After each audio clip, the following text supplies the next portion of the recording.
Disney World has ruled Orlando for the last 50 years. I know because I've been going there. And it's been pulling in about 56 million visitors a year with all of its magic, and nostalgia, which is palpable. But Universal's Epic Universe, a $7 billion mega park and something of a phenomenon, is about to crash their party in a way that I don't think they've ever seen before. And Disney's doing a little more than sweating. They're in full-blown panic.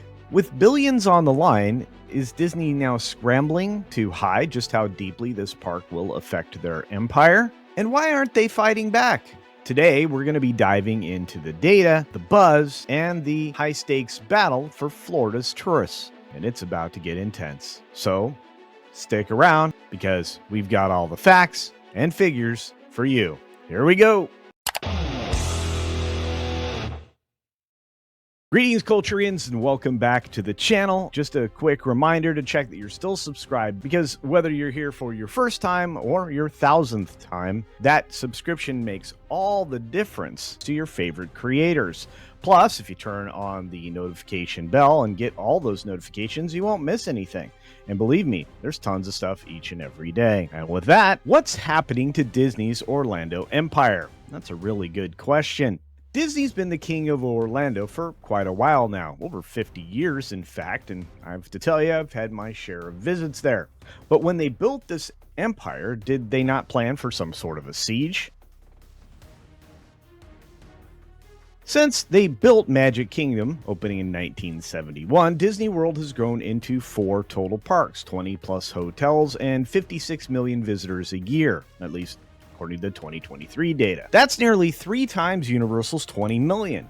Disney's secret, of course, a family-friendly brand that hooks the kids with Mickey and, of course, the parents with all kinds of nostalgia, because there's a good chance that 2 or 3 generations of their family have been entering and exiting that park regularly. Kind of a rite of passage. And in the past, they have outsmarted all of their rivals. For example, when they rushed building out Hollywood Studios in 1989 to beat their rival, Universal, and their movie park that was coming in to compete.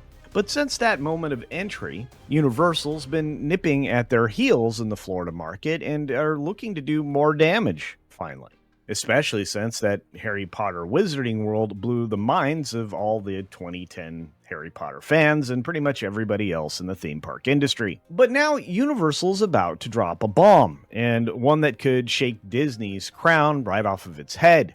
Something that we all saw coming, but really maybe didn't plan enough for. Let's take a look at what Disney's up against. Well, what they're up against is Epic's big bet. Universal's dropping $7 billion on a park that could change everything. What makes Epic Universe such a massive threat? Well, it's opening soon, on May 22nd, as a matter of fact. And technically, this will be Universal's 4th Florida park, if you count that giant hybrid park that they built that was basically a water park. That I think is pretty cool. This 4th entry into their theme park resort is a full resort in and of itself. It's part of a 750-acre resort that has 3 hotels and 5 themed lands that I think are all very intriguing to anybody that would be going. Imagine being fully immersed in Super Mario, or perhaps being shown a different part of the Wizarding World, and even Frankenstein's monsters. I think that all is intriguing, and by the early reactions, I would say it has been. And it's not really just a park. It's a week-long destination built to steal Disney's thunder. Analysts predict it'll boost Universal's attendance by 8 million in the next 2 years, and while Disney could lose about 1 million visitors, I think more, Epic's expected to pump $2 billion into Florida's economy in its first year, if not more, creating 17,500 jobs, all in one go, and new thrill rides, cutting-edge tech. Universal's betting big on teens and young adults. So, what's Disney's response? Let's just say it's quiet. Real quiet. Are we seeing Disney's desperation? Well, Bob Iger says this is no big deal. But are cracks showing in Disney's armor? I think you can see them already. Disney's CEO claims Epic Universe will just bring more tourists to Orlando, with Disney scooping up the spillover. The spillover You used to be the spillover. You used to dump the spillover over on Universal. I would say that's a less than encouraging answer. But behind the scenes, things look shakier. On X specifically, fans and insiders are buzzing saying that Disney was caught flat-footed by Epic's scale, even though they would have known everything that was happening down the street because so many people that used to work for them are now working over there.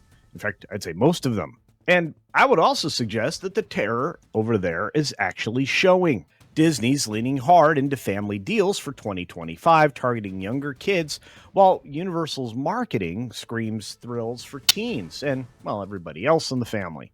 Disney's got no big openings planned for 2025, 2026, or even 2027, although there's a bunch of rehabs going on and some future construction that's going to make a park visit to the Magic Kingdom specifically very, very difficult and pretty unfun.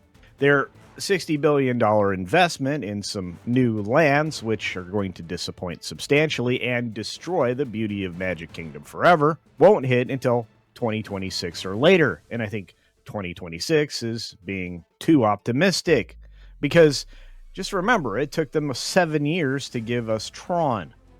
They don't have a good track record anymore. And a fifth park, which has been talked about since 2011, yeah, it's not even on the horizon for the next 5 years. So is Disney downplaying this crisis, or are they really that confident that they're not going to lose that much market share? And if so, why? I don't think anybody else is that confident. Which leads me to ask the following. Is Disney's lazy business model at risk?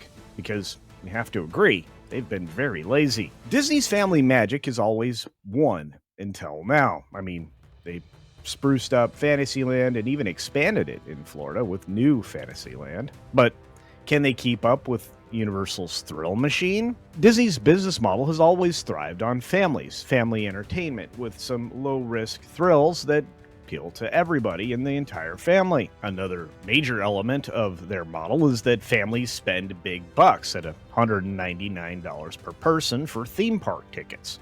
Then you have the hotel costs, you have the merchandise and everything else that goes along with it, including the food earnings, which are off the charts. Losing 1 million visitors can cost them hundreds of millions of dollars. And if you think I'm overstating it, just look at what they earn every quarter. Another big fear here is that families would actually cut the lengths of their visits to go visit the other theme park resort location, which means they may lose that customer permanently. And imagine this scenario. People never come back, which is one of the things that Disney has thrived on for all 50-some of their years in Florida. Epic's tickets are just plain cheaper at $139, making it, well, more than a little bit tempting. And more than manageable if you have to get 3 days worth of stay in order to make that third day ticket count for your visit to Epic, because they have a really unique strategy over there that I think is going to be rather winning.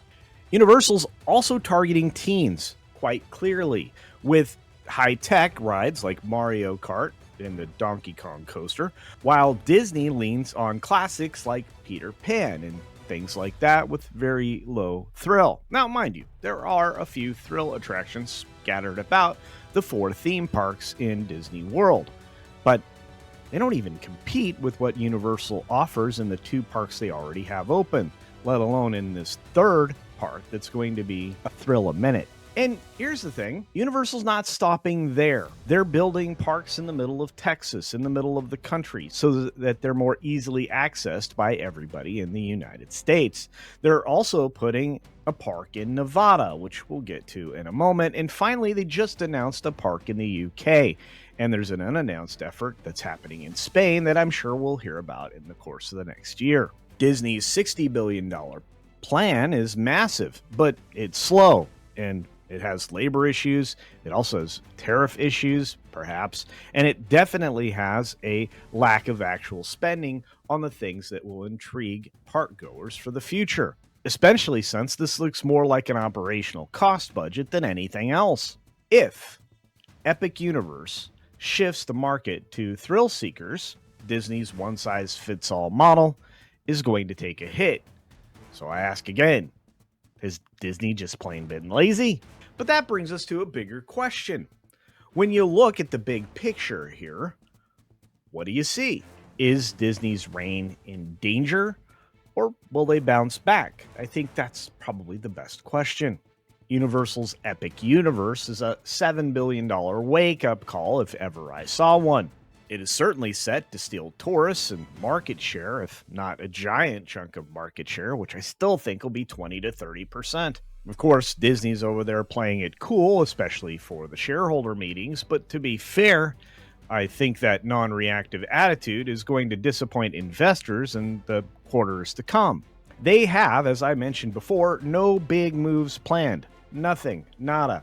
A terrible idea of a villain's land with just 2 attractions and the destruction of Frontierland in favor of an outdated piece of tech based on some kind of Cars story. So, because of this lack of foresight and planning, I would say that the family-friendly focused empire is going to feel a bit of a squeeze. The question is, can their crown jewel of Florida, Magic Kingdom, actually have its magic hold strong? Or does Disney need a 5th park to simply fight back, or at least try to recapture an audience that they seem fine to surrender, which is the teens and adults that they used to dominate purely through branding? Drop your thoughts down in the comments section below, please, because I think there's a lot to discuss here. I mean, should Disney be worried? And while you're at it, hit that thumbs up button if you like theme park drama, which I seem to cover here every once in a while. Oh, and make sure you're still subscribed for more fact-based deep dives into the business of entertainment, because that's what we do here. Sources are in the description below, and if you want some more light reading, there's plenty to read there. And in case you didn't remember, I'm Culture Casino on the Culture Casino channel. Thanks for being here, Culturians. I truly appreciate it. And if you have the time, please share the video around so others can see it. As always, be sure to take care of yourself, take care of others, and until next time, see ya for real.